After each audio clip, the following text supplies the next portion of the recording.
El rigor, la seriedad y hasta la rigidez en las pautas financieras que ha impuesto en sus 2 periodos al frente de la Consejería de Economía le valieron el sobrenombre afectuoso de Doctor No entre sus compañeros de gabinete. Haciendo gala de ese sobrenombre, ha dicho no a la sucesión y tal vez también a su continuidad en el gobierno regional cuando se marche Ramón Luis Valcárcel.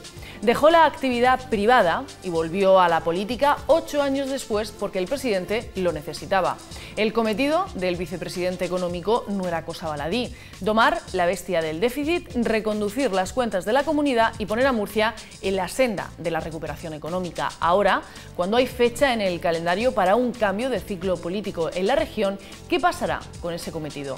A esta y otras preguntas intentaremos darle respuesta esta noche. Hoy visita el plató de Trivium Juan Bernal. 3 caminos, 3 rutas, gramática para comprender hechos, lógica para razonarlos y retórica para expresarlos. Son 3 de las 7 artes liberales relativas a la elocuencia, cuyo propósito es dar al hombre libre conocimiento y destreza. La confluencia de estas 3 artes da origen al Trivium.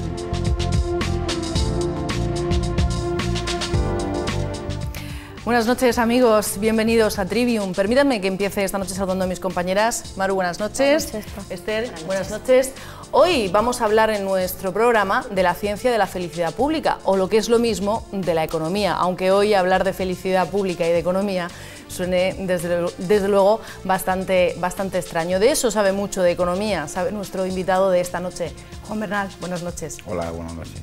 Primero le agradecemos que haya aceptado nuestra invitación otra vez, que haya venido a este plató y nos permita tener un rato de conversación con usted. Con mucho gusto. Pues en su primera visita terminamos ese programa pidiéndole un pronóstico y usted nos decía que 2012 iba a ser complicado, 2013 también, y que en 2014 empezaríamos pues a ver un poco de respiro, ¿no? Empezar a ver un poquito la luz, pero estos días el Gobierno regional y su consejería en concreto está trabajando en un futuro plan de reajuste, otro plan de reajuste con el que se pretenden recortar aproximadamente 300 millones de euros. Si ya tuvimos uno, ¿dónde vamos a meter la tijera ahora con otro? Bueno, yo creo que, la verdad no me acordaba de aquel pronóstico, pero me ratifico en él. Es decir, el año 2012 fue muy duro, tremendamente duro. El año 2013 fue muy difícil, pero de luego no tanto como el 2012. Y sin duda el año 2014 va a estar mejor, ¿no? Y hablo, por supuesto, de la parte económica, de la parte que corresponde a la situación financiera de la comunidad autónoma, ¿no? Sin duda este 2014 va a ser mucho mejor. Es verdad que cuando todo lo traducimos en planes de reequilibrio, en planes de ajuste, puede parecer que las cosas van mal. Pero en el año 2012 hubo que hacer un plan de ajuste de prácticamente 700 millones de euros. Aquel fue un momento pues muy difícil, fue un ajuste verdaderamente duro y por tanto bueno, dio lugar a un año que fue muy complicado. Se tomaron muchas medidas difíciles de tomar que implicaban sacrificios. En el año 2013 se hizo un ajuste que estuvo en el entorno de los 450 millones aproximadamente. De forma que bueno, seguíamos, por tanto, con dificultades, lógicamente, pero menores que las que se produjeron en 2012. Y ahora en 2013 estamos pensando en un ajuste que es de 300 millones. Yo también quiero decir que esto de los ajustes no tenemos que entenderlo pues como un castigo o como la consecuencia maldita de haber hecho algo mal. Estamos enfrentándonos a una situación de déficit muy difícil. Este es un problema que efectivamente se personaliza en el gobierno regional o, si se quiere, en la Consejería de Economía y Hacienda, pero este es un problema que viene de muy lejos. La comunidad autónoma tuvo en los años 2010 y 2011 pues un déficit que estuvo por encima de los 1.200 millones de euros. Era una situación en la que nuestros ingresos eran inferiores a los gastos en este importe. Y esto es simplemente porque la situación de crisis económica que había hundido los ingresos públicos obligaba a que para mantener los servicios públicos no había más remedio que recurrir al déficit como se hacía, en cantidades muy importantes. Estamos bajando nuestra necesidad de recurso al déficit. Como digo, en el año 2011, 1.250 millones. En el año 2012 el déficit ya fue de 850 y por tanto se bajó 400 millones de déficit. En el año 2013 ha sido de 575 y se ha bajado, por tanto, casi 700 millones con respecto al 2011, solo en 2 años. Bien, todavía no hemos cumplido el objetivo que tenemos, que es un objetivo muy exigente, y efectivamente no estamos todavía en la línea que el Ministerio de Hacienda querría diseñar para nosotros. Esto se debe, y a lo mejor luego podemos hablar de ello, a un problema de nuestro sistema de financiación autonómica que no nos proporciona tantos ingresos como otras comunidades. Pero por terminar, decir que esa lucha contra el déficit estamos dando avances muy importantes, estamos reduciendo de una forma muy sustancial el problema tan enorme que teníamos. Reducir, como decía antes, 700 millones en 2 años es un avance verdaderamente importante y, por tanto, estamos ganando esta batalla. Pese a que ahora todavía tenemos que hacer un plan de ajuste en este año 2014, estamos ganando esta batalla del déficit. Pero por ir centrándonos un poquito, yo creo que cualquier ciudadano en casa, cuando escucha al consejero de Economía y vicepresidente de esta comunidad, cuando le escucha decir hay que hacer un nuevo plan de ajuste porque no hemos conseguido llegar a ese objetivo de déficit que marca el Ministerio y que a su vez marca la Unión Europea, eso asusta. Usted defiende que se ha ido reduciendo a lo largo de estos 2 años, se ha bajado considerablemente ese déficit de la comunidad autónoma, pero ¿qué es lo que nos espera a partir de ahora? Esos 300 millones de euros que hay que recortar, ¿de dónde van a salir? Bueno, yo le diría a ese ciudadano que está preocupado con los ajustes, me gustaría decirle que para mantener los servicios que se prestan, la sanidad, la educación, la universidad, la dependencia, las políticas sociales, las residencias de mayores, de jóvenes, etcétera, para mantener todo eso, es verdad que no se reciben los ingresos necesarios y, por tanto, en esta situación de crisis económica podríamos haber, a lo mejor, reducido muchos de estos servicios. Luego, el reto que nos estamos planteando, que nos hemos planteado, en el que seguimos, es que hay que mantener los servicios públicos, todos los que recibimos, que siguen prestándose, sea la sanidad, sea la educación, sea también la universidad. Bien, pues ha habido que tomar estas medidas de reducción. Y por tanto son algo para conseguir un objetivo positivo, un objetivo bueno, para conseguir mantener el estado del bienestar que tiene nuestra sociedad. Este estado del bienestar no se mantiene solo cuando cae la actividad económica. Y por tanto, cada vez que hablamos de que intentamos reducir nuestro déficit, lo que estamos haciendo es plantearnos que sea sostenible el mundo en el que vivimos, el estado del bienestar en el que estamos. Así que no es algo malo en sí mismo, es el esfuerzo de toda una sociedad, por supuesto comandada, si se quiere, por un gobierno, pero es el esfuerzo de toda la sociedad para mantener lo que tiene. Por tanto, y yendo al núcleo de la pregunta que me hacía, ahora hay que hacer un nuevo ajuste de 300 millones. Pues claro, efectivamente, así es. Hemos superado el objetivo. El déficit que teníamos fijado en el año 2013 lo hemos superado en medio punto. En el año 2012 lo superamos en 1,5 puntos y en el año 2011 lo habíamos superado en 3 puntos. Por tanto, quiero insistir mucho en esto porque es importante también visualizar el camino que se está recorriendo. Frente a un desfase de 3 puntos de PIB, que significa, pues efectivamente, del orden de 900 millones de euros, ahora estamos, este año último hemos estado en medio punto de PIB, que son solamente unos 150 millones. Este es el camino que hemos recorrido y por tanto hemos avanzado. Cuando ahora decía, nos planteamos un nuevo plan de ajuste, pues tenemos que el gobierno tiene que sentarse, ver cuáles son las medidas que se pueden tomar. Por supuesto, vamos a intentar que por la vía de los ingresos, que este ajuste sea lo menos duro posible. Por cierto, aprovecho para decir que cada vez que pensamos en reducciones de déficit, pensamos inmediatamente que va a haber que reducir gastos y tal. No, no, también lo hacemos por la vía de los ingresos.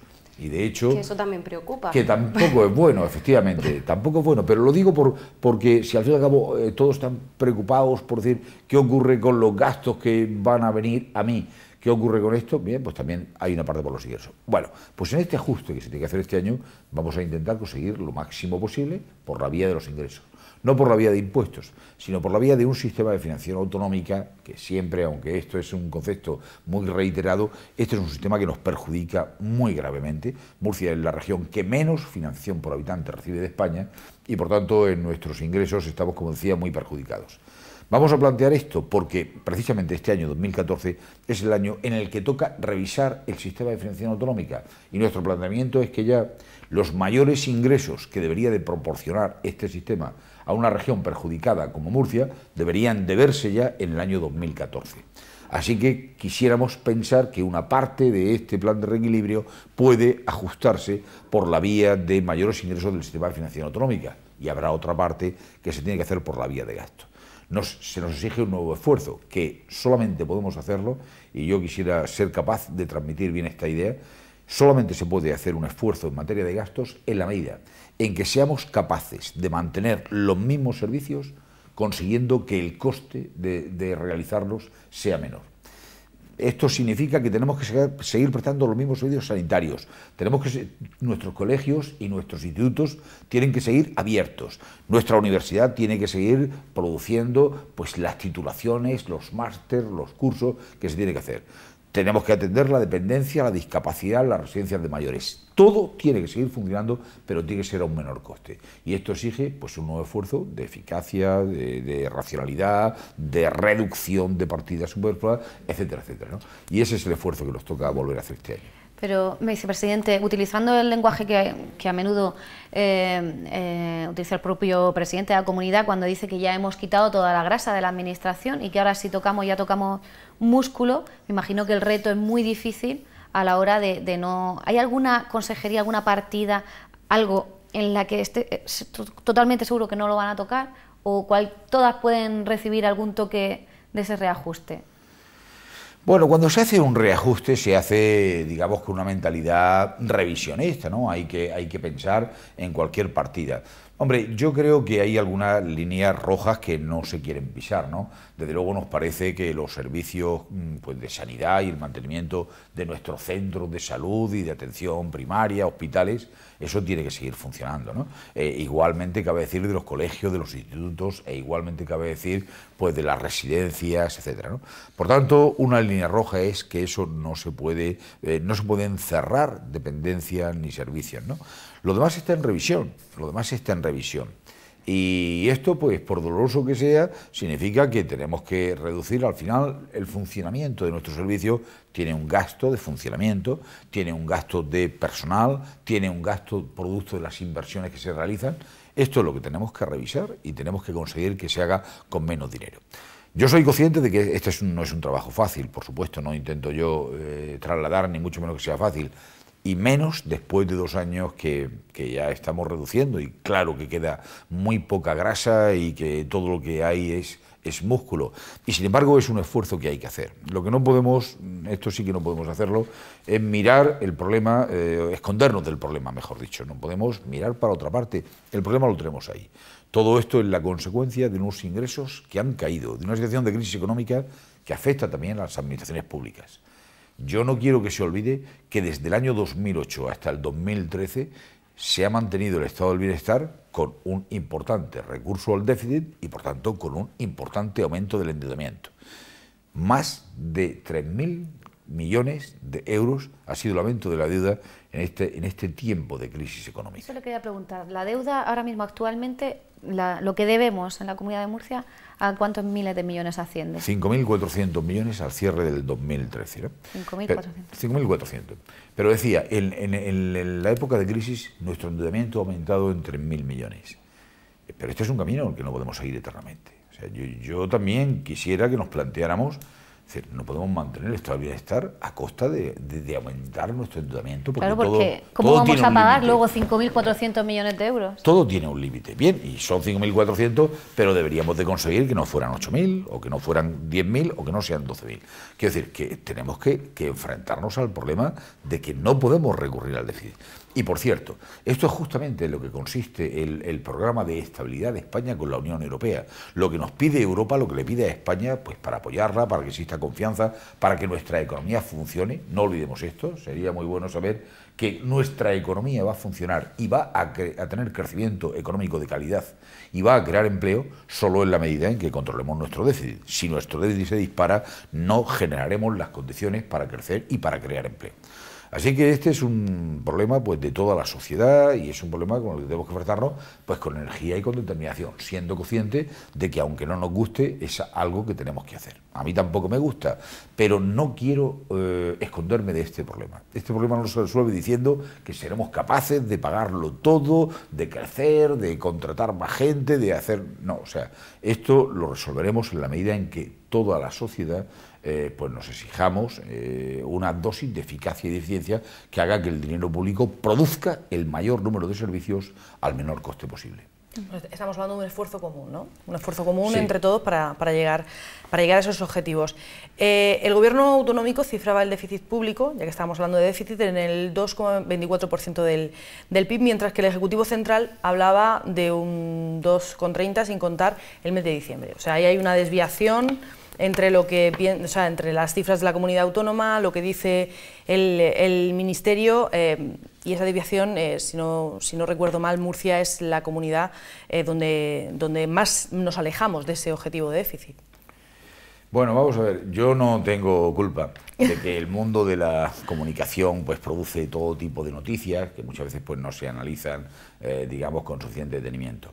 Sería interesante para quienes nos están escuchando pues decirles que el déficit se mide en un porcentaje del PIB, que es una forma de medirlo pues para ver cómo evoluciona. El PIB de la región de Murcia son 28.000 millones, por tanto cuando hablamos de un 2,24 esto significa una cantidad concreta de déficit. Por ejemplo, un 2,24 pues significa 575 millones de déficit, ¿no? Y un 2,30 es una cantidad mayor. Por tanto, nuestra referencia al porcentaje de PIB es sobre todo para que veamos de qué estamos hablando. Cada comunidad tiene un PIB, cuanto más grande es, más PIB tiene, y esto permite que todas las comunidades autónomas seamos comparables unas con otras. Bien. Dicho esto, todos los meses se hace una valoración del déficit de cada comunidad autónoma en relación a su PIB y se va midiendo cómo va cada una y tal. Teniendo en cuenta el objetivo que hay hasta final de año, pues lo que se hace es ver si se va por el buen camino. Bueno, pues hay datos provisionales, hay datos definitivos, ¿no? En noviembre, pues seguramente el Gobierno de la Nación habló de un 2,30, sin tener en cuenta en ese momento pues una serie de ingresos extraordinarios que se produjeron en el mes de diciembre. En el mes de diciembre hubo una liquidación extraordinaria de fondos europeos como consecuencia de la ejecución y por tanto determinó un buen comportamiento el mes de diciembre.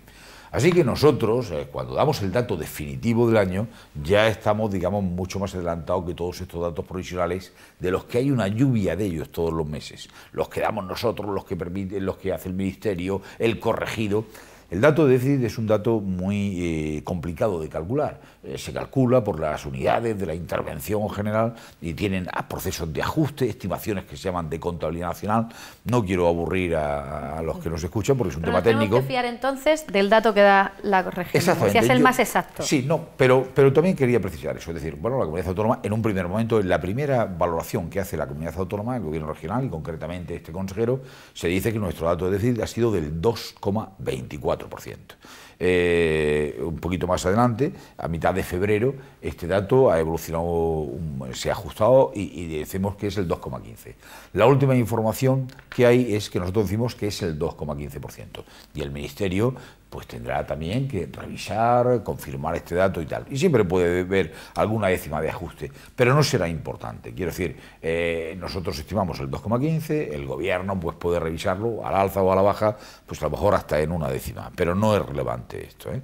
Así que, bueno, pues estamos hablando aproximadamente de este déficit que decimos nosotros, y este es un dato que ya nos permite, pues, opinar y valorar cuál es nuestra situación. Por cierto, cuando el dato de déficit sea definitivo, lo cual ocurrirá cuando el Ministerio de Hacienda lo confirma, eso ocurre en la primera quincena del mes de marzo, pues una vez que el dato es definitivo es el momento en que se hace el plan de reequilibrio, porque el plan de reequilibrio no se puede hacer hasta que no se conoce el dato definitivo de déficit, porque es el que determina la cuantía del ajuste. Es por eso que nuestro plan de reequilibrio no se puede hacer hasta que no tenemos el dato definitivo de déficit. Mientras tanto, estamos con valoraciones provisionales. Por cierto, la Administración Pública es capaz, cuando termina el mes de enero, de dar sus datos, de hablar de la liquidación del año y de hacer sus estimaciones. El mundo de la empresa privada tiene un periodo de 4 meses para formular sus cuentas y 6 para legalizarlas. Quiere decir que esto también es un ejercicio de transparencia, de rapidez, etcétera, ¿no? Y si alguien se preocupa porque un dato provisional pueda cambiar, pues piensen que en el mundo privado en 4 meses no hay ni siquiera la obligación de formular las cuentas anuales, ¿no? O sea, por tanto, la Administración se exige a sí mismo un nivel de exigencia bastante alto. En esto de preparar y planificar planes de reequilibrio, usted lleva 2 años en el gobierno regional, en este gobierno regional, y es cierto que le ha tocado bailar con la más fea, por así decirlo, ¿no? Tiene ya experiencia en esto de preparar planes de ajuste. ¿Con qué consejería le ha costado más? ¿Qué consejería le ha costado más meter en esa cintura presupuestaria hacia donde tienen que ir las cuentas regionales? Pues... Sinceramente. Una o dos. Habrán varias. Porque entiendo que a nadie le gusta, ¿no?, que le toquen lo suyo. A nadie le gusta. La verdad es que un plan de ajuste es labor de todo un gobierno. Hay que revisar todo, hay que verlo todo. Pero, en fin, yo creo que voy a ser capaz de hacerme entender si digo que el 40% del presupuesto está en el ámbito sanitario y otro 23% está en el ámbito de la educación no universitaria, ¿no? Si a eso sumamos que las políticas sociales, dependencia, discapacidad, mayores, etcétera, representa otro 8%, pues el 82% del presupuesto se concentra en estas 3 partidas. Estas 3 partidas, además muy sensibles, son las que tienen mayor dificultad. Pero no tanto porque haya que tener un enfrentamiento con una consejería, sino porque pues es verdad que el reducir el gasto sanitario pues, es difícil para todo y es donde todos entendemos que los servicios que se prestan en sanidad pueden ser especialmente sensibles y especialmente importantes y por tanto cuesta aquí reducirlo. Y en el mundo educativo, que hablar de ello, la educación sea seguramente pues, la piedra angular de una sociedad que aspira a ser mejor, ¿no? La formación, la educación de nuestros jóvenes, de nuestros adolescentes, es algo absolutamente crítico. Y por tanto todo lo que significa tocar este tipo de cosas pues cuesta trabajo. Así que, hombre, pues por ahí vienen las mayores dificultades. También pensemos que todas aquellas medidas que puedan afectar al personal de la comunidad autónoma, pues efectivamente a los empleados públicos, pues son también, tienen muchísimo impacto, ¿no? Y en este sentido, al gobierno es al primero al que le cuesta trabajo pues haber tenido que plantear medidas que suponían una reducción de las retribuciones de los empleados públicos, ¿no? Lo que pasa, por tanto, todo esto es lo más difícil, ¿no? Sanidad, educación, empleados públicos, todo esto cuesta mucho trabajo, ¿no? Siempre hemos tenido que superar esto y superamos esto pues haciendo ver que el bien general, el interés general se tiene que situar por encima de todo y que aquí el interés general era intentar reducir nuestro déficit y entrar en una senda que finalmente nos lleve a un camino sostenible, porque en la senda de un déficit excesivo no vamos a ninguna parte. Esto no tiene futuro, no ya para el gobierno, sino para la región, ¿no? La región tiene que encauzarse. Pero usted, que es un hombre de números, un economista, ¿le cuesta hacerse entender con el resto del Consejo de Gobierno? Me explico.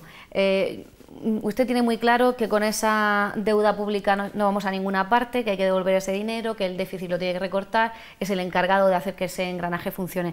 Pero, no sé, quizá hay otros consejeros o, bueno, dentro del Gobierno que están como más confiados en que todo pasará, que no entienden la dimensión del problema. Yo, no sé, yo como mera espectadora, le pregunto si le cuesta hacerse entender de la magnitud de la crisis en la que estamos atravesando y del problemón que en definitiva hemos pasado y tenemos todavía, porque hay que devolver ese dinero y hay que seguir ajustando nuestras cuentas. Sí. Bueno, yo creo que todo el gobierno es consciente, es decir, nadie ignora este problema, ¿no? Todos somos conscientes de que pues el déficit, enfrentarnos a su reducción y a que no aumente la deuda es una auténtica necesidad. Lo que pasa es que es verdad que antes se decía, pues aquello de bailar con la más fea, es verdad que la Consejería de Economía y Hacienda es quien tiene más visibilidad en este problema. Este problema, pues al final, es la suma de todos los componentes, de todas las consejerías, de todas las políticas de gasto, y quien está obligado a ir reduciendo es la Consejería de Hacienda. Al final, otras consejerías pueden decir, pues mantén lo mío y que se recorte en otro sitio, ¿no? O reduce aquí en vez de allí. Pero efectivamente la Consejería de Hacienda es la que está, como digo, en primera línea de frente con este problema. Yo tengo que decir que el Gobierno está absolutamente convencido de esto, de reducir el déficit, ¿no? que además tengo que insistir una y otra vez en que reducir el déficit, que es un medio, que no es un fin en sí mismo, ¿no? Cuando hablamos de parece que lo único que importa es que hay que reducir, hay que reducir. No, vamos a ver, hay que reducir porque es necesario para conseguir otras cosas mejores. Y quizá en esto, pues a lo mejor no nos expresamos lo suficiente en decir, bueno, este camino es necesario para otros. Pero todo el gobierno está en ello, aunque en este y en cualquier otro gobierno, siempre el responsable de Hacienda es el que sufre en primera persona. Pero no se siente solo luchando. No me siento solo, me siento acompañado por el conjunto del gobierno. Sí. La verdad es que hay que tener en cuenta también que este nuevo plan va a terminar de estar diseñado justo cuando se va a producir un cambio dentro del gobierno regional con la marcha del presidente Valcárcel. Entonces, también es un hecho a tener en cuenta. Ese plan lo seguirá llevando Juan Bernal con el que entre a sustituir al presidente Valcárcel, lo dejará en manos del que venga a la Consejería de Hacienda. ¿Qué va a pasar en ese sentido? Bueno, pues hay una frase que viene muy al caso, que dice que la vida es lo que ocurre mientras pasamos el tiempo haciendo planes, ¿no? Hacemos planes y lo que ocurre es lo que ocurre. Y lo que ocurre en enero, en febrero, en marzo es que hay una ley orgánica de estabilidad que dice que cuando se ha superado el objetivo de déficit del año anterior hay que presentar un plan de reequilibrio, y eso tiene unos plazos y esos plazos son derivados de una ley orgánica que hay que cumplir, ¿no? Y por tanto el plan de reequilibrio se tiene que elaborar. Es independiente de lo que pase después. Da igual quién va a estar el mes que viene o dentro de 3 meses. Ahora, en el mes de marzo, hay una obligación legal de preparar un plan de reequilibrio. Y hay que prepararlo, quien esté, como digo, no ya el mes que viene. Yo puedo salir mañana del gobierno, pues alguien tendría en los próximos días que hacerlo, ¿no? Así que, bueno, pues tenemos que seguir como si no fuera a pasar nada. Hay unas obligaciones, hemos puesto el ejemplo del plan de reequilibrio, pero en fin, el funcionamiento de todos los servicios públicos, de la administración, el funcionamiento de la sanidad, el funcionamiento de las residencias, todo esto tiene que seguir con independencia de lo que vaya a pasar mañana. Cuando haya un cambio mañana, esto dará lugar a un cambio en mayor o menor profundidad del resto del gobierno, pero el gobierno tiene que seguir funcionando. Y en este sentido, las instrucciones del presidente son, desde luego, que nada se pare, que todo siga, que nada se detenga, porque efectivamente ya habrá el relevo. Si recordamos, en las carreras de relevos, el que tiene que dar el testigo va corriendo durante un tiempo mientras le sigue el que tiene que sustituirle. Pues esto es lo que va a pasar aquí. Aquí hay cualquiera que sean los relevos, ¿no? Así que, primera idea, con respecto a su pregunta, que el gobierno tiene que seguir funcionando, tiene que seguir cumpliendo plazos y tiene que hacer todo lo que le corresponde en este momento, en cualquiera de los temas que ocupan nuestra atención en este momento. Y a partir de ahí, pues efectivamente, el cambio del presidente Valcárcel, de momento lo que significa es un cambio de presidente, un cambio de presidente. Y bueno, y todos podemos pensar que cuando cambia un presidente, pues puede producir cambios en el equipo de gobierno. Y esto pues ya nos llevaría a todas las especulaciones que queramos sobre qué va a ocurrir en el futuro sobre el equipo de gobierno. Pero esto en realidad solamente lo sabe quien vaya a ser el sustituto del presidente Valcárcel, y que yo no voy a serlo, como ya es conocido. ¿Y usted personalmente qué va a pasar con usted? En un principio se dijo que usted dejaba la comunidad autónoma en el mismo momento en que lo hiciese el presidente Valcárcel, después le escuchamos decir que bueno, que ya se vería dependiendo de quién saliese y si se lo pedía. ¿En qué momento se encuentra ahora mismo, a día de hoy? No, pero a mí no me gustaría, quiero decir, el ITER no es ese, es decir, no es que yo dijera primero una cosa, luego dijera otra y tal. Esto es un tema que a mí me resulta incómodo, pero no por nada, como a cualquier otro, primero porque, ya digo, o sea, para hablar de futuro dependemos de una decisión de quien vaya a ser el sustituto, y por tanto nadie va por la vida diciendo yo quiero seguir o yo... Por tanto, desde luego esa no sería mi posición. Yo en su momento dije que no iba a ser candidato a la sucesión, yo dije que efectivamente pues saldría del gobierno cuando lo abandonaba Valcárcel, me parecía que esa era una decisión, y después lo que he dicho es que no quiero hablar de eso y que no podemos estar todos los días hablando de eso, y esa es mi posición, ¿no? Yo creo que aquí no importan las personas, importan las obligaciones, importan las políticas, importa lo que tenemos que hacer. Yo ahora mismo estoy totalmente volcado con lo que son mis obligaciones en este momento, que casualmente son muchas, porque hay un periodo pues muy intenso. Hablamos del plan de reequilibrio, hablamos del plan estratégico que se va a presentar a mitad del mes de marzo. y que además también ha tocado en este momento. El plan estratégico se hace una vez cada 7 años, pues ha tocado ahora el plan estratégico. La negociación de los programas operativos de los fondos europeos se hacen también ahora para un periodo de 7 años y hay la obligación de presentarlas en Bruselas antes del 15 de junio y por tanto estamos trabajando en eso. El sistema de financiación autonómica se renueva una vez cada 5 años, toca este año en el primer semestre de este año y por tanto, pues quiero decir, hay muchísimo trabajo que hacer y por supuesto se tiene que producir una continuidad en la acción del gobierno. Cuando llegue el momento de la sustitución del presidente y de la formación del nuevo gobierno o la formación, pues efectivamente habrá un relevo de personas y todo tendrá que seguir funcionando bien.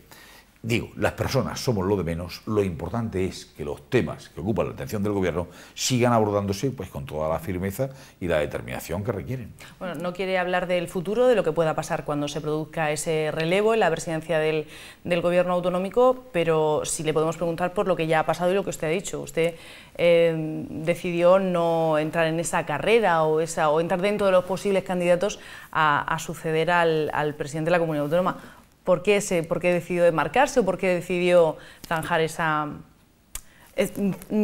quitarse, por así decirlo, de las quinielas? ¿Por qué decidió dar un paso hacia atrás? ¿No se veía usted de presidente de la comunidad autónoma o...? Vamos a ver, esa fue una decisión que se comunicó también en su momento, porque en la vida pues tomamos decisiones personales, ¿no? Yo lo que sí dije a 1 de enero, y este es un capítulo cerrado, que, bueno, pues casi que estamos hablando pues por gusto de hablar de algo que pasó y que ya está absolutamente terminado y cerrado, ¿no? Yo lo que sí consideraba, por recordar un poquito la historia, en la última parte del año se hablaba de 3 candidatos y tal, y que estos son los 3 candidatos. Y bueno, pues aquello surgió de una forma espontánea, nadie había dicho yo soy candidato, yo quiero ser. Entonces yo sí me pareció importante clarificar lo que era mi postura, ¿no? Entonces yo quería decir pues si yo quería ser o no quería ser candidato. Una vez analizado, una vez pensado, una vez incluso tratado con el presidente, a mí me pareció que la decisión razonable y la coherente desde mi punto de vista era no aspirar a esa sucesión, pues por toda una serie de razones y por tanto eso se comunica, oye, no voy a estar en este proceso de la sucesión, porque no es bueno que a alguien lo estén considerando candidato a suceder si él no se considera que está. Y por tanto me parecía importante clarificar aquello, ¿no? Y ya está, este es un asunto, como digo, sobre el que se ha cerrado la puerta, se tomó una decisión y ya está terminado. Y bueno, ¿por qué se hace esto? Pues como digo, esta es una decisión personal, todos tenemos que tomar decisiones personales. Hay cosas que queremos hacer, otras que no queremos, que nos sentimos capacitados, que nos sentimos ilusionados, que consideramos que es el momento de hacerla, y esa decisión personal de si uno quiere aspirar a algo tan importante como es la presidencia de la comunidad autónoma, requiere lo primero pues una decisión de uno mismo, decir quiero aspirar a esto, me siento con la fuerza, con la determinación suficiente para hacerlo, creo que se dan las condiciones para hacerlo, creo que voy a tener los apoyos para hacerlo, y entonces uno pues toma esa decisión y da un paso adelante. Yo consideré, por toda una serie de circunstancias de claro componente personal, que no se daban esas circunstancias, y ya está, y simplemente pues di un paso atrás. Y sirvió para que se clarificara un proceso que ahora mismo ya sabemos que hay que focalizarlo en los 2 candidatos que quedan. ¿Sabe qué pasa? Sí, es que los periodistas ya nos habíamos hecho la idea, cuando lo trajo otra vez para el cárcel pensamos, claro y en botella, lo trae, le arregla las cuentas y luego le sucede. Entonces nos rompió todos los esquemas, por eso, aunque usted considere que esa puerta está cerrada, nosotras seguimos muchas veces, bueno, y los periodistas en los mentideros, siempre dicen, es que Bernal, ¿cómo se fue Bernal? ¿Y por qué no le sucedió o no está en esa carrera sucesoria? Esa terna se nos ha quedado ahí que seguramente sean sus... Bueno, pero vamos a ver, los medios de comunicación hacen muy bien en lo especular. Lo digo por la insistencia, para que entienda por qué le insistimos en ese aspecto, porque de verdad que en esa época se dio como casi por hecho. Nos gustaba el candidato. Pero bueno, en la política hay mucha especulación. Este va a hacer esto, este va a hará lo otro, y bueno, y eso se especula y a veces pues funciona o no. Bueno, una última pregunta antes de hacer una pausa para la publicidad. Ahora mismo se habla de 2 candidatos a esa posible sucesión y todos los días, o bien de una forma o bien de otra, los medios, que nos gusta especular, hablamos de si uno es más favorito, otro es menos favorito. ¿Usted cree que esto ayuda a todo el trabajo y la tarea que tiene que hacer el gobierno regional y ahora mismo en la situación en la que estamos todos los días hablando de si Pedro Antonio Sánchez tiene más posibilidades, si Juan Carlos Ruiz ha dicho una cosa, todo lo que se ha montado en torno a ese relevo del presidente, que todavía a día de hoy, casi el mes de marzo, no esté claro. ¿Usted piensa que eso es algo positivo, que quizá se debería zanjar cuanto antes?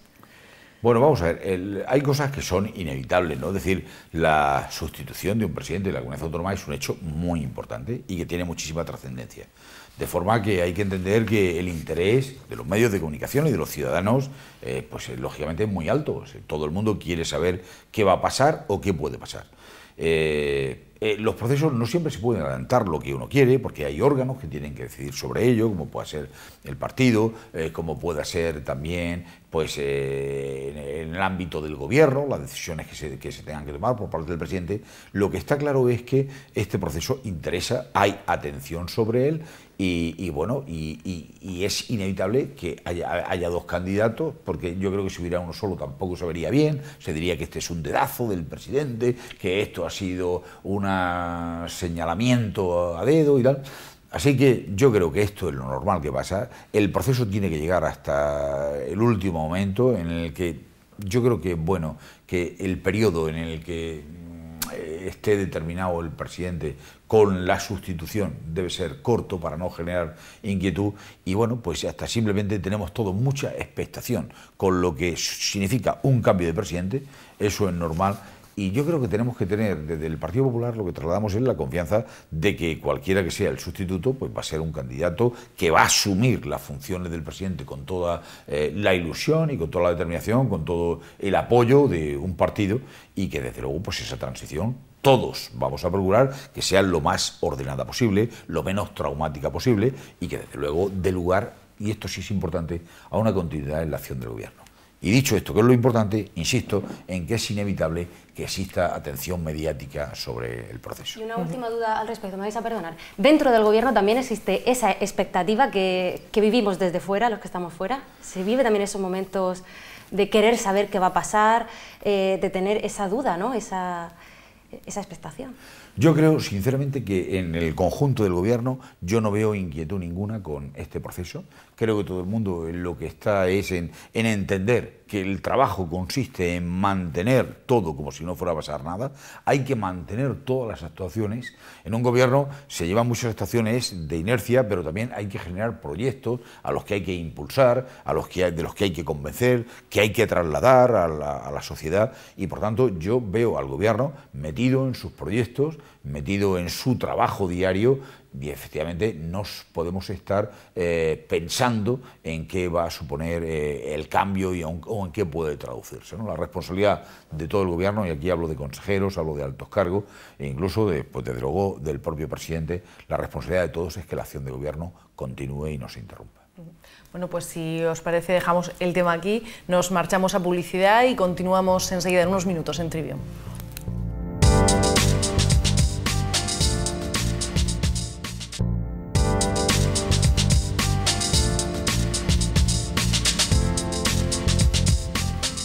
Continuamos en Trivium. Esta noche nuestro invitado es el vicepresidente económico y consejero de Economía, Juan Bernal. Hemos dedicado la primera parte del programa de hablar de ese plan de reequilibrio de la sucesión y ahora vamos con otro tema cuanto menos peliagudo, que es el aeropuerto. Ya, yo hablo por mí, no sé si mis compañeras estarán de acuerdo, que después de 2 meses con el procedimiento judicial parado, ya hemos llegado a un punto en el que nos hemos hecho un lío. Hay una montada con el aeropuerto con el que no conseguimos saber en qué situación está, qué es lo que realmente pasa y qué es lo que hay que hacer para solucionar ese problema y ver realmente el aeropuerto de Corbera, que prácticamente está terminado, en funcionamiento. Bueno, pues la verdad es que el aeropuerto es un tema que es muy difícil, es verdad. O sea, yo entiendo que desde la opinión pública pues se vea pues con un cierto estupor qué es lo que puede estar ocurriendo. A mí me gustaría en un minuto contar algún antecedente que es necesario. El aeropuerto, se convoca a un concurso, este concurso lo gana una empresa esta empresa se le da un aval de la comunidad autónoma. Este hecho es clave. El aval que le da la comunidad autónoma de 200 millones pues para que obtenga la financiación necesaria es un elemento que a la larga va a complicar luego el futuro, ¿no? Bien, pero lo importante es que en este proyecto del aeropuerto una empresa gana un concurso, tiene la concesión y tiene que poner en marcha el aeropuerto en un tiempo determinado. Ocurre que cuando llegamos a 2012, esta empresa concesionaria tendría que haber finalizado el aeropuerto y no lo había hecho, no había obtenido las autorizaciones, no pagaba el préstamo que estaba siendo avalado por la comunidad autónoma y bueno, y una serie de incumplimientos de los que yo solamente me remito al informe que el Consejo Jurídico hace, poniendo de manifiesto todo este tipo de cosas. Hasta el punto que el Consejo Jurídico, que es un órgano independiente y de una gran solvencia en la región de Murcia, lo que viene a decir al gobierno es: hay que retirar esa concesión porque esta sociedad no ha cumplido con la puesta en marcha del aeropuerto, no ha obtenido las autorizaciones y no está pagando el préstamo y por tanto hay un claro incumplimiento de lo que tenía que hacer esta sociedad. Así que esto nos lleva a un momento en el que hay que retirar esa concesión a la sociedad concesionaria. No hay más remedio que hacerlo. Esto ocurre en septiembre del 2013. Y desde luego, al tener, quiero remarcar esto, cuando una sociedad concesionaria no cumple todo aquello que tiene que hacer, pues no hay más remedio que retirarle la concesión. No hay más remedio. Esta no es una decisión sobre la que quepa, digamos, que nos gusta más, no, es obligatorio. Nosotros estamos defendiendo los intereses públicos de los ciudadanos de esta comunidad autónoma. Bien, entonces, cuando se retira la concesión, pues se produce que, claro, hay un aval y puesto que el préstamo no se pagaba, ese aval entra en un proceso que puede derivar en su ejecución. La ejecución de un aval pues es una situación muy complicada, pues porque puede dar lugar a que la comunidad autónoma entre en una situación financiera, digamos, de mala imagen, etcétera. Así que hay que tender este aval, hay que transformarlo en un préstamo y hay que dirigirse a la sociedad para que este préstamo nos lo restituya. Yo creo que hasta ahora todo es entendible. Una concesión no funciona, por tanto se tiene que rescindir y así lo dice contundentemente el Consejo Jurídico. Da lugar a que un aval entre en una situación de ejecución, hay que convertirlo en un préstamo y desde luego este préstamo hay que exigirle a la sociedad que nos lo deba. Todo esto forma parte de lo que llamaríamos un procedimiento administrativo, ¿no? Bien, entre tanto, y como factor que quizá complica un poco, en septiembre se retira la concesión, en septiembre del 2013, y la comunidad autónoma decide hacer un intento de conseguir llegar a un acuerdo con esta empresa concesionaria, pues para evitar todo lo que podría ser un camino judicial muy complicado, con un aeropuerto que se quiera o no ha sido hecho por esta sociedad concesionaria, que podríamos entrar en temas de liquidación, en temas de... Y por tanto se hace un intento de negociar con esta sociedad. Desde septiembre del 2013 hasta febrero del 2014, en el que estamos hablando de 5 meses en los que ha habido unas negociaciones. Negociaciones que no son fáciles, porque hay un préstamo por en medio, porque hay que poner en marcha un aeropuerto, porque hay que conseguir las autorizaciones que no faltaban, porque hay todo un problema de garantías. E incluso, si se me apura, producida la rescisión de la concesión, para volver esa concesión a la sociedad concesionaria hay que obtener una serie de garantías. Así que este proceso es difícil, se está negociando con buena voluntad por las dos partes, pero es verdad que el problema no está siendo fácil. Así que yo creo que estamos en un punto, yo digo por no entrar en muchos más detalles, estamos en un punto en el que ese periodo de gracia, llamémosle así, desde septiembre del 2013 hasta hoy, que han sido 5 meses, pues yo creo que está próximo a acabarse.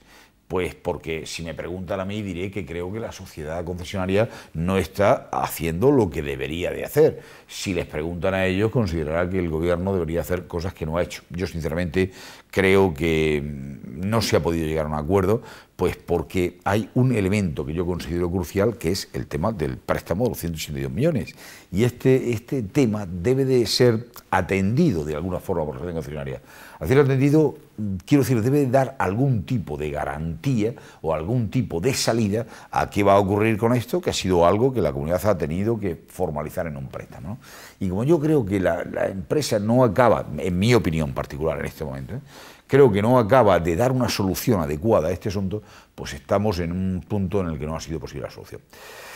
Y bueno, y esto si ahora lo agitamos y en un cóctel pues eso, le damos muchas vueltas, pues efectivamente todos los días se producen noticias, este dice, aquel dice, ahora resulta, ahora no resulta. Pero básicamente es esto. Hay una negociación para intentar evitar pues todo el procedimiento judicial y un trámite que podría ser muy laborioso. ¿Qué ocurre si finalmente no se llega a un acuerdo por cualquiera de los muchos motivos por los que se puede estropear esa negociación? Pues que habrá que ir a un concurso, a un nuevo concurso, para adjudicar el aeropuerto a otra sociedad concesionaria, O sea que ahora mismo entre esa sociedad concesionaria, que es Aeromur, y la comunidad autónoma, hay abierto un proceso de negociación para intentar llegar a un acuerdo. Perfecto. O sea, es la situación que hay ahora mismo, intentar llegar a ese acuerdo. Sí. ¿Se acercan posturas? ¿Usted cree que el acuerdo está cercano, está lejano? ¿Hay forma de intentar conciliar intereses? Hombre, yo creo que la comunidad autónoma ha demostrado una magnífica buena voluntad y una magnífica buena voluntad negociadora. En primer lugar, porque ya desde el año 2010, cuando se concedió este aval, hubo un gesto generoso para alguien que no obtenía la financiación. Porque una vez que ha habido un incumplimiento claro y se ha dado lugar a la rescisión de la concesión, se le ha permitido a la empresa intentar recuperarla, pero esto sí, cumpliendo por su parte. Yo ya decía antes que, en mi opinión, la sociedad concesionaria no está haciendo los esfuerzos necesarios para conseguir este acuerdo. Eso es lo que me parece a mí. Y yo creo que plantea que todos los esfuerzos se hagan desde la parte de la comunidad autónoma, Y vuelvo a insistir, es una opinión personal. Pero lo cierto y verdad es que no se llega a un acuerdo. Lo cierto y verdad es que no se llega a un acuerdo, pues porque hay una propia complejidad de alcanzar este acuerdo y yo, sinceramente, me gustaría ver una mejor voluntad en la sociedad concesionaria. Usted tiene claro el mínimo, que el mínimo son esos 182 millones que le hemos escuchado en algunas declaraciones que quiere perseguir por tierra, mar y aire, por donde sea, ¿no? De ahí no se mueve el gobierno. Una cosa es que negociemos de lo que es negociable. De lo que es negociable. Es negociable que si se devuelve la concesión se haga esto o se haga aquello. Y hay cosas que no son negociables. Hay cosas que, pero vamos, no porque yo lo diga, porque sea especialmente rígido y tal.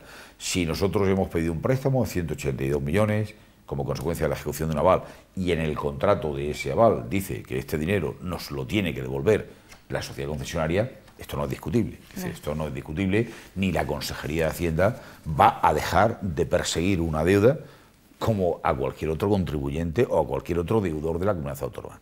Eso no puede estar nunca en discusión, ni lo ha estado nunca, ni el gobierno tiene ninguna duda sobre esto. Como digo, si se nos debe un dinero, nosotros tenemos que exigir que se nos pague.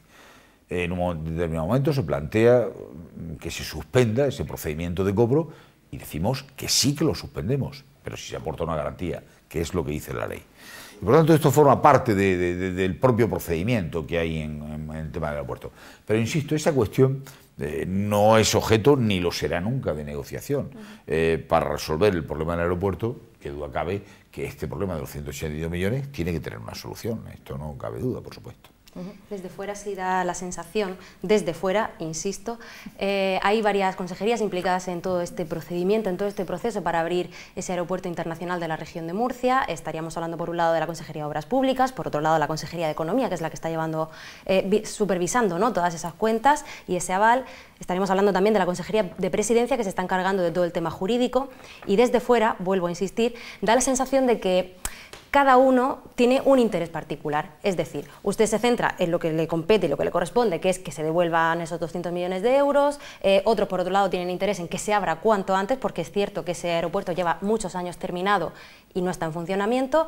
Me gustaría que nos confirmase o nos desmintiese si esto es así, si todo el gobierno regional rema en la misma dirección o hay ciertas tiranteces o cada uno va en una dirección centrándose en el interés que le compete. No, yo desde luego puedo asegurar que todos remamos en la misma dirección, no cabe ninguna duda, a todos nos interesa la mejor solución para el aeropuerto. En ese tema del aeropuerto, la Consejería de Economía y Hacienda interviene estrictamente porque ha habido un aval, solamente por este motivo. Es decir, ninguna otra cuestión relacionada con el aeropuerto le competiría a la Consejería de Economía y Hacienda. Y desde luego, si no hubiera sido por este aval, pues yo en este asunto no hubiera participado para nada, ¿no? Lo que pasa es que hay un aval, ese aval tiene unas consecuencias financieras, ha habido que formalizar un préstamo para evitar su ejecución y lógicamente, y luego hay que perseguir el cobro, claro, por tierra, mar y aire, por supuesto. Pero, entonces, perdone que le interrumpa, hablando precisamente de ese aval, si usted hubiera estado en el gobierno regional en ese momento, ¿hubiera suscrito ese aval? Porque al final resulta que todo el problema del aeropuerto es ese aval. ¿Usted lo hubiera hecho de otra forma, se hubiera suscrito ese aval pero en otras condiciones, o al final se hubiera hecho como se hubiera hecho, esto hubiera terminado explotando, con perdón de la expresión? Yo creo que nunca tenemos que valorar una decisión que se tomó hace algún tiempo porque las circunstancias son circunstancias que operaban en aquel momento. Es decir, en un determinado momento, pues esta sociedad que estaba a medio de hacer un aeropuerto, cuando empieza la crisis financiera, no obtiene la financiación, el aeropuerto está a medio, el gobierno quiere a toda costa, porque siempre que hablamos del aeropuerto, quizás nos dejamos lo más importante sin decirlo, y es que este aeropuerto, el día que esté en servicio, va a ser un auténtico pulmón económico para la región de Murcia, que puede ser un generador de riqueza importantísimo, no solamente turístico, sino también desde el punto de vista industrial, agrario, etcétera, ¿no? Y por tanto, el gobierno, en un determinado momento, ante las dificultades financieras para obtener financiación, pues lógicamente optó por la vía que consideró más adecuada. Por cierto, que el aval se da en clave parlamentaria, que fue respaldado por la Unión Europea, así que son cosas del momento. La crisis ha producido muchísimos efectos perversos, ¿no? Estas empresas importantes de la construcción, cuyos nombres puede estar en mente de todos, pues no podían imaginar lo que iba a pasar después, y efectivamente incluso entidades financieras de gran calibre dieron préstamos que no han podido cobrar y que han resultado impagados. Por tanto, yo creo que en absoluto tenemos que mirar, ¿no? Yo además, desde mi punto de vista, e incluso por mi propio talante, yo creo que tenemos que concentrarnos en los problemas que tenemos hoy. ¿Cómo está el problema hoy? Y ahora vamos a mirar de hoy en adelante, ¿no? Lo demás son circunstancias que nos vienen dadas. Yo espero que dentro de 3 años el que esté en algún puesto que pueda tener que jugar con elementos que se han determinado hoy, no diga es que esto se hizo mal hace tiempo, ¿no? Yo creo que nos corresponde jugar con las cartas que tenemos en cada momento. Y entonces, pues, esta es la situación del aeropuerto, como decía, que es un elemento muy importante y que, bueno, pues que hay que hacer todo lo posible para ponerlo en marcha. Una negociación, hay varias consejerías implicadas, era de lo que estábamos hablando, y efectivamente la estrategia jurídica no la fija la Consejería de Hacienda, sino la Consejería de Presidencia. Y todos los elementos de supervisión constructivos del aeropuerto, pues corresponden a la Consejería de Obras Públicas. Cada uno tenemos nuestras funciones. Yo les diría que nos hemos reunido muchas veces, que hemos hablado muchas veces y que hemos intentado actuar con toda la coordinación. Sinceramente, yo no acabo de ver elementos de descoordinación. Si se entiende que pedir un aval para suspender una deuda es algo que no tiene nada que ver con el intento de alcanzar un acuerdo por la vía de suspender una rescisión o de conseguir en la vía de los tribunales determinadas concesiones, pues es que estas cosas son absolutamente paralelas, no chocan para nada. Así que cada uno hemos desempeñado nuestro papel en un tema que, como digo, es muy difícil, que tiene muchas aristas y que, bueno, pues que no se han conseguido los resultados que todos hubiéramos querido, y es que el aeropuerto estuviera ya en marcha. ¿Ustedes se dan un plazo? Porque ahora mismo nos ha dicho que hay una negociación abierta entre la empresa concesionaria y el gobierno regional. Sí. ¿Ustedes se dan un plazo para intentar, porque esa negociación no puede eternizarse? Exacto. Entonces, ¿se dan un plazo para tomar una decisión u otra? Bueno, pues yo diría que el último movimiento de carácter judicial ha sido precisamente pactar un aplazamiento de 2 meses, una suspensión de 2 meses de lo que son las actuaciones judiciales de unos contra otros y hasta donde ello se puede. Bien, pues yo creo que ese es el plazo. Yo diría que, desde luego, en esos 2 meses, si no se consigue un acuerdo, sin duda creo que se dará por terminado este proceso de negociación amigable para alcanzar un acuerdo y tendremos que ir a otra vía. Así que vamos a intentar, yo diría que poner toda la carne en el asador para alcanzar ese acuerdo en estos 2 meses. Si de por sí ya la situación es complicada de entender, para los que no estamos en ese proceso, hay que sumar además a Bruselas un préstamo participativo que quiere solicitar la comunidad autónoma. Cuéntenos en qué consistiría, en qué afectaría ese préstamo participativo y si han dado ya ese paso y ya se han puesto en contacto con Europa. Bueno, pues efectivamente, interesa situar eso en su clave. Hemos dicho que aquí lo importante es una negociación que tiene que resolver aspectos difíciles. Se retiró la concesión, pero hay además un préstamo y habrá que establecer la garantía para el futuro. Pues bien, parte de la solución consistiría o podría consistir en que en el futuro, pues se pudiera dar desde la comunidad autónoma lo que llamaríamos créditos participativos, es decir, no una ayuda, sino un préstamo que la sociedad tendría que devolver. Ese préstamo participativo, que tiene unas determinadas condiciones, serviría para cubrir los déficits de caja que pudiera haber en los primeros años y sería un préstamo que, como digo, la sociedad concesionaria tendría que devolver. Pues bien, esta podría ser parte de la solución que se diseña, es decir, se obtiene un nuevo préstamo, ese nuevo préstamo se vincula a una operación en la que hay los préstamos participativos por parte de la comunidad autónoma, pero claro, si se da un préstamo participativo a una empresa, esto puede ser ayuda europea.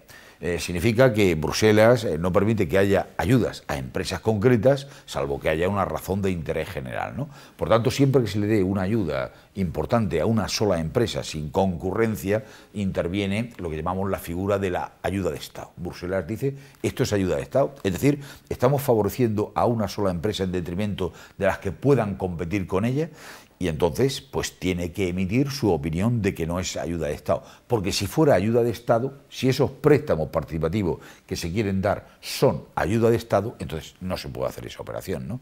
Por tanto, lo que se ha hecho es, diseñada la operación, se pregunta a Bruselas si esto sería ayuda de Estado, y eso es una parte de los elementos que están en juego en esa solución. Sé que es muy complicado y efectivamente entiendo que quien no está metido dentro del problema pues se puede perder y puede sentir que hay desconcierto, pero si yo algo quiero decir y me parece importante decir es que el aeropuerto es una operación en que ha sobrevenido pues yo diría pues el mal comportamiento por parte de la sociedad concesionaria, que no cumplió con sus condiciones, no cumplió con las condiciones que tenía. Aquí el gobierno regional convocó en su momento un concurso absolutamente limpio para sacar este aeropuerto en explotación, y quien tenía la obligación de hacerlo y quien además fue apoyado desde el gobierno con la concesión de un aval, no ha cumplido con sus condiciones. Si en septiembre el gobierno hubiera ido directamente a convocar otro concurso, pues a lo mejor todos hubiéramos entendido mejor este proceso. Quizás se ha complicado y se ha enredado mucho en estos 5 meses en que se intenta alcanzar un acuerdo con quien se le quitó la concesión. Y ese acuerdo es difícil porque intervienen muchos elementos jurídicos, intervienen tribunales de por medio, hay, digamos, recursos interpuestos, es muy complicado y puede parecer muy confuso. Pero en realidad es solamente el intento por parte del gobierno de entender que podría ser más rápido para poner el aeropuerto en marcha, llegar a un acuerdo con SACIR, podría ser más rápido que la convocatoria de un nuevo concurso, que a su vez podría ser objeto de litigio, etcétera, ¿no? Bueno, estamos ya casi terminando. Un segundillo para preguntarle por otros proyectos que quedan, como el de la Paramount, Gorguel. ¿Tiene alguna noticia esperanzadora sobre estos proyectos que también nos ocupan, aparte del aeropuerto? Bueno, pues la política es la lucha diaria por sacar adelante proyectos y por conseguir los objetivos que se tienen planteados, ¿no? Así que yo diría que cada uno de esos proyectos pues tiene un responsable dentro del gobierno que está empujando e impulsando para que ese proyecto llegue a ser realidad. Pues no solamente el Gorguel o Paramount, pues también Marina de Cope, también el proyecto asociado a la Bahía de Portmán, el propio aeropuerto es un proyecto. Es decir, siempre hay proyectos en marcha y el gobierno pues tiene que intentar sacarlos adelante. Luego yo a los responsables que están en estos proyectos, en la Paramount, en la Dársena del Gorguel, etcétera, pues yo les veo la máxima ilusión y el máximo interés por llevarlos a buen puerto. El de la Dársena del Gorguel me parece un proyecto verdaderamente trascendente para la región de Murcia, por supuesto para el puerto de Cartagena, y aunque tiene dificultades ambientales, yo creo que va en muy buena dirección. El proyecto de Paramount es un proyecto que tiene pues, el terreno y que tiene ya un proyecto presentado, parece ser que hay inversores, así que vamos también a esperar y a confiar en que finalmente se llegue a la realidad. Y en cuanto a los demás proyectos, como digo, esta es la lucha diaria por sacarlos adelante y esto es lo que un gobierno pues tiene que hacer y está haciendo, ¿no? Es impulsar esos proyectos para que lleguen a buen puerto. La verdad es que seguiríamos hablando con usted un buen rato más, pero como tenemos la dictadura del tiempo, tenemos que ir terminando ya nuestra entrevista, pero a mí me gustaría terminarla lo mismo que terminamos la primera, y es con un pronóstico, con una valoración. ¿Qué nos espera para este 2014? Para este 2014. Bueno, pues yo creo que nos espera, estamos dentro de un escenario de dificultad. Quizá una primera reflexión que todos deberíamos de hacernos es que 2013 fue mucho mejor que 2012 y que 2014 va a ser mejor que 2013. Eso es importante. Este año vamos a pasar de tasas negativas de crecimiento a tasas positivas de crecimiento. Este año vamos a tener por vez primera en 6 años alguna tasa positiva de creación de empleo. Hay mayor dinamismo económico, hay mayor ilusión, hay mayor confianza en lo que la economía nos va a deparar y este elemento es fundamental. Y desde el ámbito de la administración pública se va a seguir luchando contra el déficit y por tanto se va a reducir más con respecto al año anterior y tenemos expectativas de que un sistema de financiación autonómica y la mejora de la actividad económica también permita aumentar nuestros ingresos.